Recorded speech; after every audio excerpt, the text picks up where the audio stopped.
Hello students, once again I am present with same chapter number 5 आज्ञा का पालन। इस वीडियो के द्वारा आज हम लोग रीडिंग प्रैक्टिस करेंगे, क्योंकि बहुत सारे स्टूडेंट्स को रीडिंग में भी प्रॉब्लम होता है, तो हम लोग रीडिंग का अभ्यास करेंगे, पढ़ने सीखेंगे। चैप्टर का नाम है आज्ञा का पालन। इसमें आप लोग पेज नंबर 39 में देखेंगे कि यह कहानी जो है एक हास्य कथा है। हास्य कथा मतलब कॉमेडी स्टोरी है। इसमें यह कहा गया है, लेकिन उससे पहले एक कोट लिखा हुआ है। कोट का मतलब होता है थॉट। लिखा हुआ है, सामान्य समझ जब असामान्य मात्रा में हो तो दुनिया उसे बुद्धिमत्ता कहती है। और यह किसने कहा था? ये कहा था सैमुअल कॉलरिज। ये एक व्यक्ति का नाम है, सैमुअल कॉलरिज।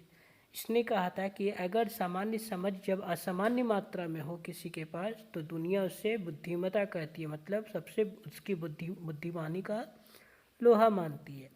तो अब जो है इस चैप्टर को पढ़ते हैं। अब देखिए पढ़ते कैसे हैं, पहले प्रोनाउंसिएशन भी सीखेंगे और वर्ड का उच्चारण कैसे करते हैं वो जानना जरूरी है। लिखा हुआ है, प्राचीन काल की बात है। प्राचीन का मतलब होता है पुराना। प्राचीन काल की बात है, अकबर बादशाह के दरबार में एक मंत्री था। बादशाह का मतलब होता है राजा। अकबर बादशाह के दरबार में एक मंत्री था। मंत्री मतलब उसका असिस्टेंट हम लोग बोलते हैं जिस तरह से। उसका नाम क्या था? बीरबल था। बीरबल बादशाह अकबर का सबसे प्रिय बुद्धिमान। बुद्धिमान का मतलब होता है इंटेलिजेंट, जो बहुत अच्छा। जैसे अगर कुछ स्टूडेंट पढ़ाई में अच्छे हैं तो उसको बोलते हैं ना कि सी इज और ही इज ए ब्रिलियंट और इंटेलिजेंट स्टूडेंट। और कैसा था? हाजिर जवाब था। हाजिर जवाब का मतलब होता है जो किसी भी प्रश्न का उत्तर तुरंत दे दे। किसी का भी उत्तर, किसी भी बातों का उत्तर तुरंत दे, उसे हाजिर जवाब कहते हैं।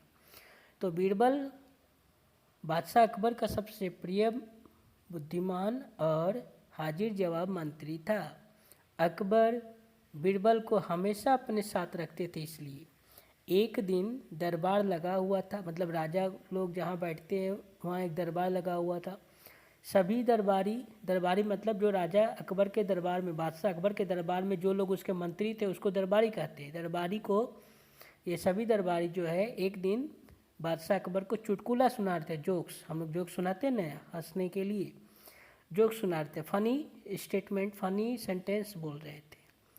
पर बीरबल क्या थे? चुपचाप बैठे हुए थे, साइलेंट थे, कुछ नहीं बोल रहे थे।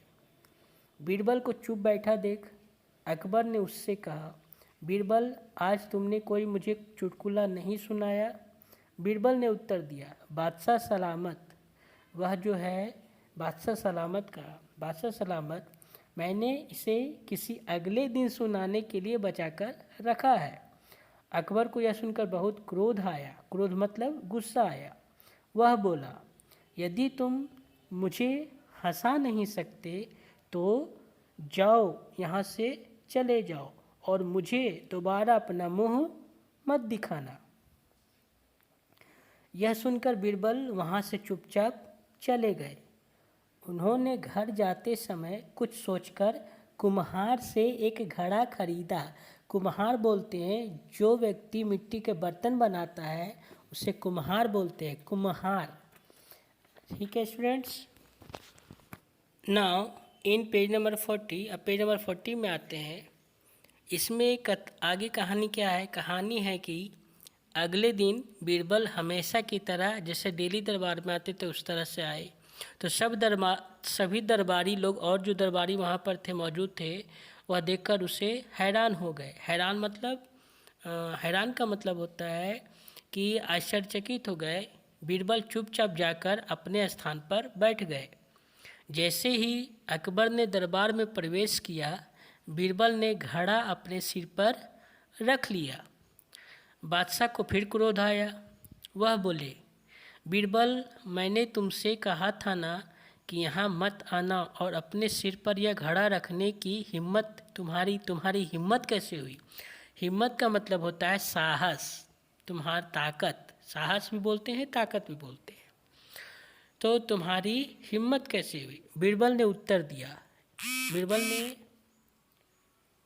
दिया, हुजूर, मैं तो आपके आदेश का ही पालन कर रहा हूँ। आदेश का मतलब आज्ञा। आपने जो मुझे आज्ञा दिया था, आपने जो मुझे ऑर्डर दिया था, उसी का ही मैं पालन कर रहा हूँ। आपने ही तो कहा था कि मैं आपको अपना मुँह न दिखाऊं, इसलिए मैंने इस घड़े से इसे अपने मुँह को ढक लिया है, कवर कर लिया है। यह सुनते ही अकबर को हंसी छूट गई और अकबर ने उठकर बीरबल को गले लगा लिया। क्या किया? अंत में हंसते हुए अकबर ने बीरबल को गले लगा लिया। सो स्टूडेंट, यही है इस चैप्टर का कहानी, आज्ञा का पालन। इसीलिए इस चैप्टर का नाम आज्ञा का पालन रखा गया है, क्योंकि बीरबल ने अपनी बुद्धि का परिचय देते हुए अकबर के आदेश को भी माना और उसे बिना कुछ बोले हंसा भी दिया। तो ये होता है, जो सही समय पर अपनी बुद्धि का परिचय, अपनी बुद्धि का उपयोग सही समय पर करे, उसे हम लोग बुद्धिमान व्यक्ति कहते हैं। तो इस कहानी का क्या उद्देश्य है? इस कहानी से हमें क्या सीख मिलती है? इस कहानी से हमें यह सीख मिलती है कि बुद्धि का सही प्रयोग करके जीवन का मूल्य, बुद्धि का सही प्रयोग करके बड़ी से बड़ी समस्या का समाधान किया जा सकता है। हम लोग ताकत से किसी भी समस्या का समाधान नहीं कर सकते, लेकिन अपनी बुद्धि का प्रयोग करके हम बड़ी से बड़ी समस्या का समाधान कर सकते हैं। ठीक है स्टूडेंट्स? सो आपके बुक में पेज नंबर 41 में दिया हुआ है शब्दार्थ दिया हुआ है, और सारे शब्दार्थ का मतलब भी दिया हुआ है। आप इसको पढ़ेंगे और इसको याद करेंगे। आप लोग भी इस चैप्टर को जो है 1-2 बार रीडिंग करेंगे तो आपको भी यह कहानी पढ़ने में अच्छा लगेगा। ओके स्टूडेंट्स, सो धन्यवाद।